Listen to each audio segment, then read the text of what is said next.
are you doing that all now? Because I always carry them loaded rather than unloaded. Oh, I see. So if you're in a race, you have it all ready primed, ready to go. Yeah. Well, you'll need that on Sunday. You know what Doug said? We're stamping out felt fires. Oh, is that what it is? Felt fires? You know why elephants are good? They're stamping out burning ducks.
Get a bike, fiets. Nee, fiets is binnen. Dank heren, die heeft mij hartstikke druk gepast. Er was een les van mensen op achter mijn bek in de kast. Die mensen lijken voor een stoel, iets hier steeds aan te last. Maar die waarheid is binnen mij toegereikt met een bas. Yo, ik weet niet, zij kon voelen wat ik voel. Hoe die hand van God die binnen in mijn pancreas woel. En diabetes wat voor jou laat zitten slapen in de stoel. En Jezus nou die dag met water in die pad afgespoeld. Die gele blikkers aan die brand, zoeken waar me gekoel. Die fakkel van God is bezig om in mijn mind te creëren. Zij kan maar zeggen, ik is maar dat is in die way hoe ik voel. God het die karakter eigenschap is hij mijn doel.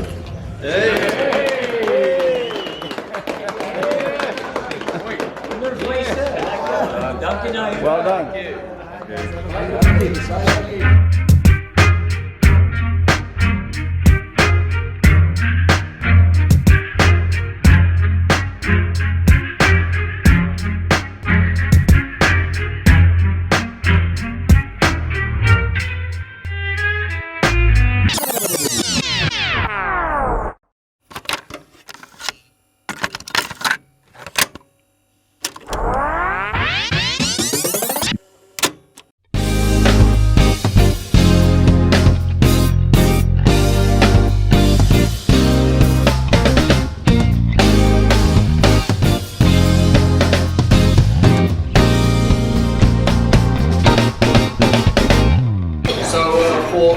We've got a couple of vegetarian options. We've got a beautiful cauliflower curry, which we serve with rice, and then we have a aubergine melanzane, which is layers of aubergine, tomato sauce, and cheese and so on, and we baked it. So that's a second vegetarian option. And then we have beautiful slow roasted leg of lamb, which is full bone. It comes with baked potatoes, and then we have little chicken and mushroom pies. And then clapping and just, and then when we get to the room, and then well, we only met Natalie. She was under the blankets. We see her for a while, but they're the only ones who are complaining at this stage.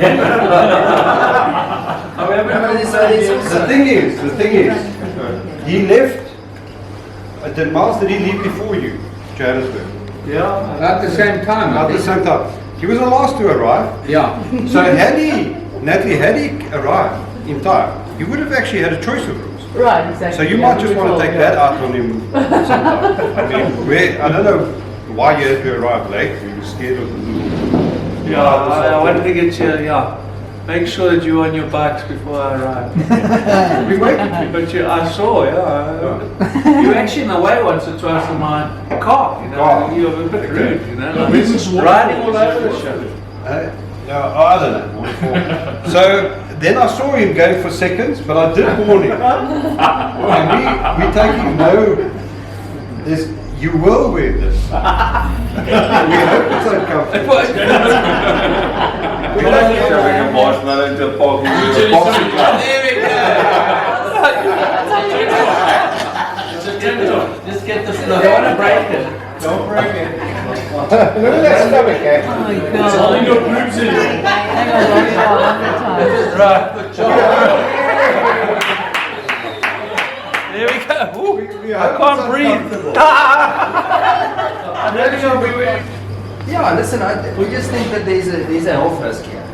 And you guys see that there's a running tetanus risk. His frame is rusted. Noem hom die plaashek. It's a piece of art, we love it, but just be careful, don't cycle close to Bossy. And avoid any scratching, and don't lean on his bike, you get tetanus. We also want to remind Philippe that this is actually an annual event.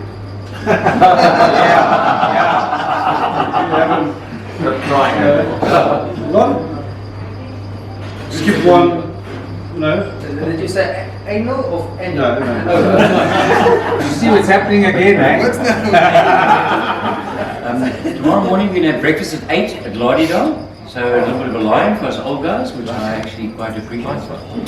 And then we'll leave from Lardidal at 9 o'clock. And the idea is we'll do a 38k loop to Velterfeld and Fig Farm.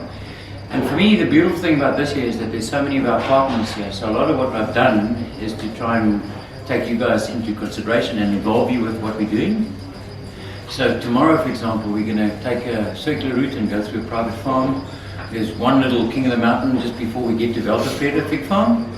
So if we leave here at 9, we should be there around 11:30 for 12. So I know some of the ladies want to go for a hike. There's a labyrinth there, so maybe you want to do an early walk. But the idea is we meet there around 11:30 for 12. We'll spend an hour there. It's a beautiful spot, very peaceful, some light lunches, so nothing heavy. And then we'll cycle back to 25 k's on the road that you guys have gone out on. And then tomorrow afternoon, guys, please be back here by around probably 4 o'clock. At 5 o'clock tomorrow, we're going out to about 8 k's out of town in a beautiful spot. I think there's one guy here who's been there before. Now, he will remain nameless for now, but it's just a very special place for us to spend an evening. We want to see the sun go down, have a sundowner, and then we'll have a spit braai out there and come back probably quite early, 8 or 9. And then on Sunday, of course, we've got our King and Queen of the Mountain stage to the home back. So we want to leave 6:30 or 7 latest because that's going to be a long day on the bike. So, but thanks again to the kitchen staff, guys. You guys have been amazing. Ja, soos ek dit kan opsom, die hele riders is 'n baie grapperige sparretjie. Selfs baie kompeterend in grap, sowel as hulle fietsry en fiksheid kan. En soos ek het agtergekom het dat hulle gaan vandag bietjie as vriende onder mekaar, soos die klomp jare hulle mekaar ken, King of the Mountain stage hou. Dis nou net aan die kant Frits gewag. En dan so ook soos volgens ek weet, gaan hulle as hulle terugkom, gaan hulle 'n bietjie as vriende saam op in die berg gaan en 'n bietjie gaan gesellig wees, drink en braai en joke en so voort.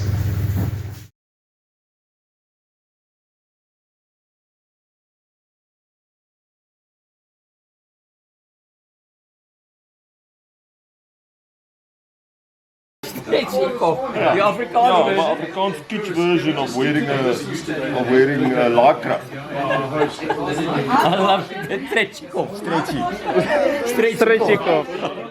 Yeah, so day 2, our route today takes us out of Prince Albert, heading north, and then we go west towards Cape Town on a beautiful 18-kilometer dirt road, and we hop over a fence and do some 10 k's through the farmlands, and then we head off right to Velterfeld Fig Farm for lunch, and then back home this afternoon. So enjoy the day.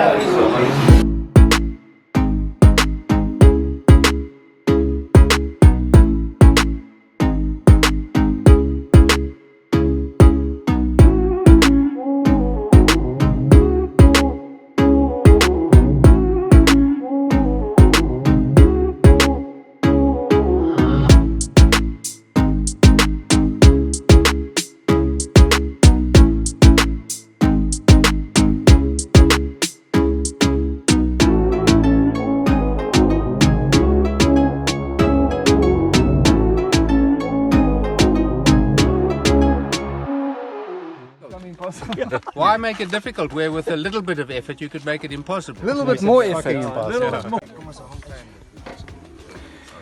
En wat sal 'n toer nou wees sonder 'n lekker ou pompie?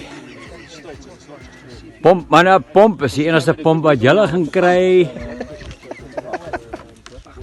This I battle with my tummy. This is boskak. It's wet wipes, and it's a hell of a lot better than cactus leaves, because cactus leaves you'll never be the same again. Practice on our box. Yeah, just to loosen up. Nobody help him. Is that the rule, eh? It's an automatic pink jersey field.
King of the mountain. With an e-bike. Oh. Real king of the mountain. With a normal bike. Hi Jonathan, we're standing on top of one of the big climbs here at the Hell Riders Tour, and once we've done the descent down here we're going to get to the Weltevrede fig farm. But for today, on top of this climb, you were definitely the first guy on top here. Tell us about how you experienced the ride up here. And didn't you crook a little bit? Weren't you on an e-bike? No, well the e-bike wasn't working. The battery had gone flat, but I was hell of a strong. I mean, Kobus is a very worthy competitor, and I was just on his tail. There was a lot of slipstream because he's quite a large oak, especially in the front area. Yes. So yeah, I was lucky with that slipstream. Yes, yeah. And then the battery sort of did kick in a little bit at the end, just a little bit. I had on 1 out of 5, and I just managed to get past him right near the end. So, so if I'm correct, it was just about a wheel. It was a little bit further than that. And my bike's a hell of a lot heavier than his, yes, but I thought he was a very worthy competitor. I'm very happy. But I remember when we came up, I saw when Kobus came on top, he took the dust out of his eyes. Yes, yeah, he had a bit of stuff. Stuff, meneer. Yeah, that's right. Anyway, congrats. We're glad that you guys are here. We love riding with you guys, and we'll see you down at the fig farm. Lovely. I hope to win the downhill as well. Maybe you can ride one and buy Kobus a fig or two down. The fig farm. The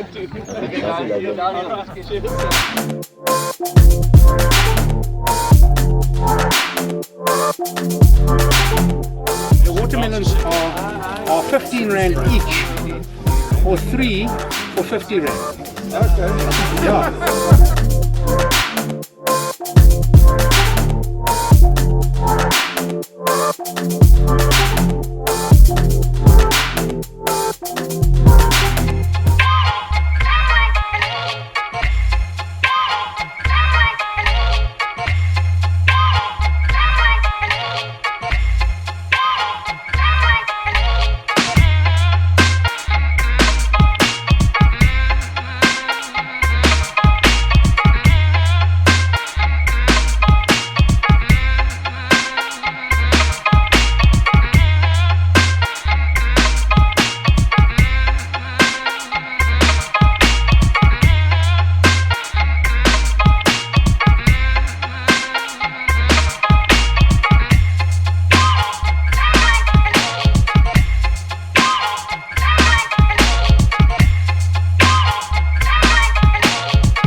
Apparently these jockey wheels have never been changed. I had it on 3 just playing around with Cobus a little bit. Just pretending because he thought he might be in with a chance. And when we got near the top I put it on 5 and it was like heaven, eh? It was like a motorbike. It was a turbo booster.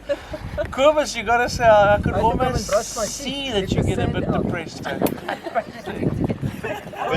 Almost. Okay. But John, how many King of the Mountains have you won in your life? Never. I won downhill before.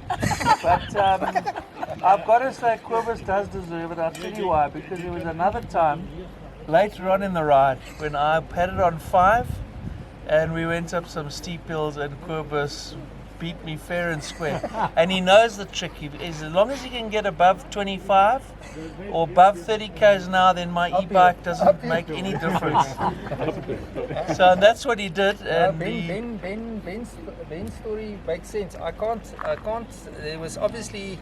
I'm lucky I'm allowed to ride tomorrow because I could have been disqualified slipping a mechanical doper. You know, Richard rode to the highest peak today. Is it Richie? Richard went to the highest peak. He didn't take a wrong turning. I sent the photographs. You can see him on top of the hill in the distance. KOWM. King of the wrong mountain. Based on misleading evidence from error. Yeah. But you all heard that Jonathan has never won a King of the Mountain. Never. He got the pink. He didn't wear it as he should have. Yeah. So I want to know from you, Jono, should we award you with the polka? Would you be prepared to wear this?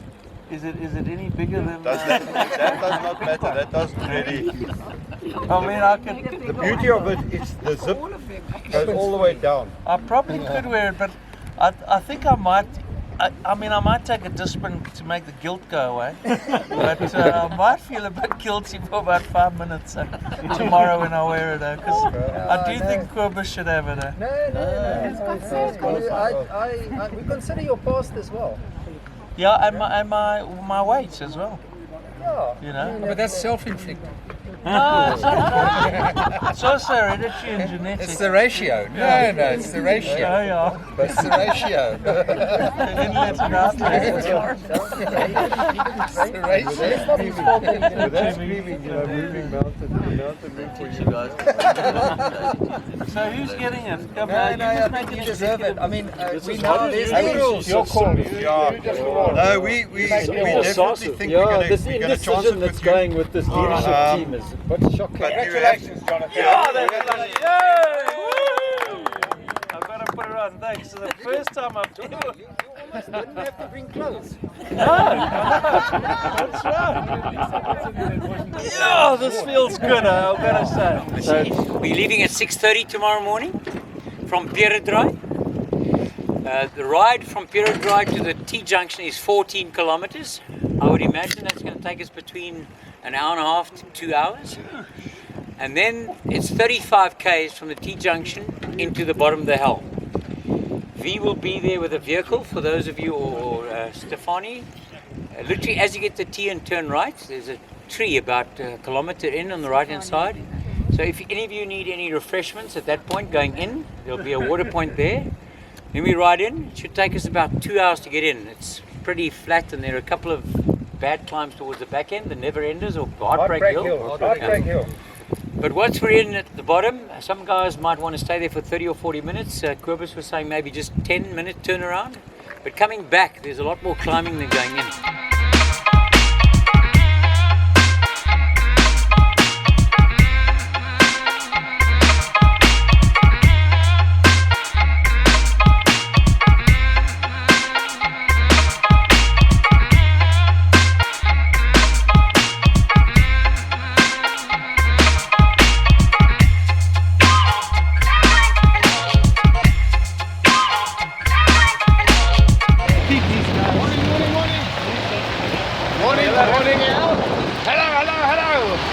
On the way to the hill.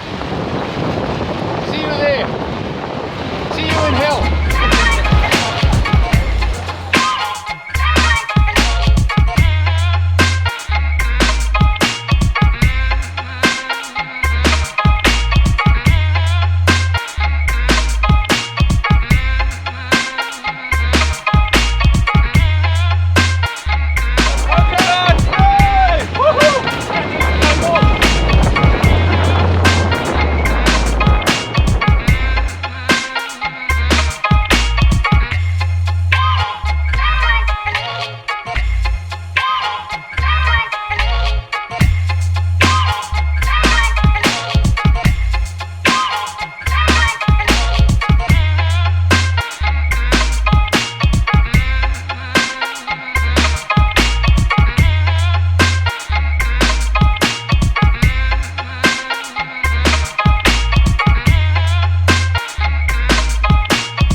As you know, we go to the hell and back.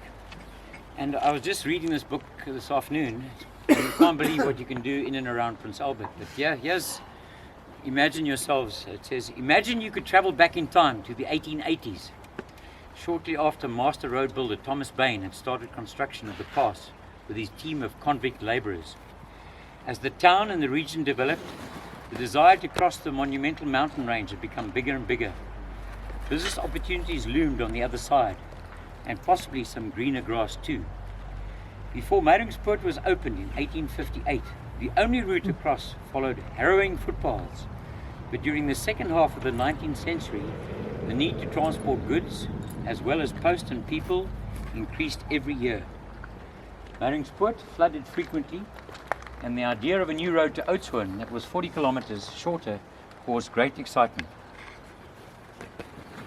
As you come to the dance floor where we are tonight, just before reaching Eersterwater, look up and beyond the rather underwhelming ruins where Bain had his first camp.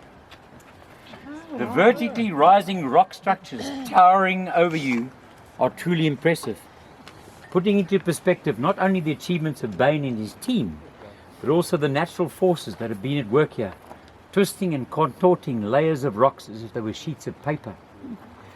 Eersterwater was then, as the name suggests, the first stop to water the horses and rest, and to this day is a popular picnic spot. Many weary travellers have cooled their feet in the waters of the Dorpsrivier here, and have sat in the shade of the eucalyptus trees, planted in the 1880s, and a source of controversy to this day. The sections between Eerste and Tweedewater, and then Malvadraai, allow for a few moments of relatively easy progress. Here, pillars and sheets of rock are rolled into spirals, turned into clocks or twisted into human faces. No less astounding is the vegetation, which clings to any crack and crevice in the rocks. Aloes stand sentry along the road. A couple of Varroa eagles like to circle here.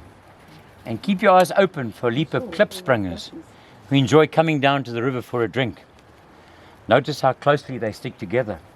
Apparently, they're not only monogamous, but also like to stay within 5 meters of each other at all times. After Malvadraai, named after the abundance of wild geraniums growing here, the gradient becomes progressively steeper, while the road works its way up Gamkaskloof.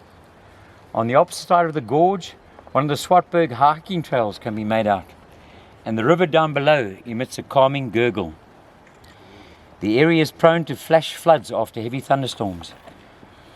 The section between Eersterwater and Droë Waterval may well be for many an adventurer the longest 3 kilometers of their lives. But don't despair. Take a break. Listen to the river and the birds down in the kloof. Look up the slope on your right and spare a thought for the road builders, whose accommodation you'll be passing shortly. You can climb up to Die Tronk or Blikstasie on the right, the thick stone walls now inhabited by centenary guarri bushes. If you look south from here, you'll see the meticulously built stone walls holding up the famous serpentines on the rock wall ahead. It might seem impossible, but step by step, or pedal stroke by pedal stroke, you'll be moving up there. At Droë Waterval, look back to see how far you've come. The steepest bit is nearly over. Incidentally, it is here that Jan Hak's tool of mules would stop for the driver to hoot his horn for a whole 10 minutes, alerting oncoming traffic to their presence and giving them time to either fully descend or ascend the switchbacks, because passing each other on this narrow and windy bit of road was truly impossible. It was also impossible for the mules to pull up a full load, which meant all passengers had to disembark and walk up the steepest part. To any cyclist who feels like walking here, remember there's no shame in pushing. Once conquered the zigzags, the gradient becomes a little gentler, and air, temperature, wind and vegetation are changing. Suddenly there's a smell of fynbos, while proteas and restios are sticking their heads out. Teeberg is without doubt the best mirador on the northern side, with its 360-degree view. Right below in the north is the deep kloof you just climbed up, and in the distance on a clear day you can make out the Niverveld Mountains. Yeah, so that's where we go tomorrow, and I just thought that.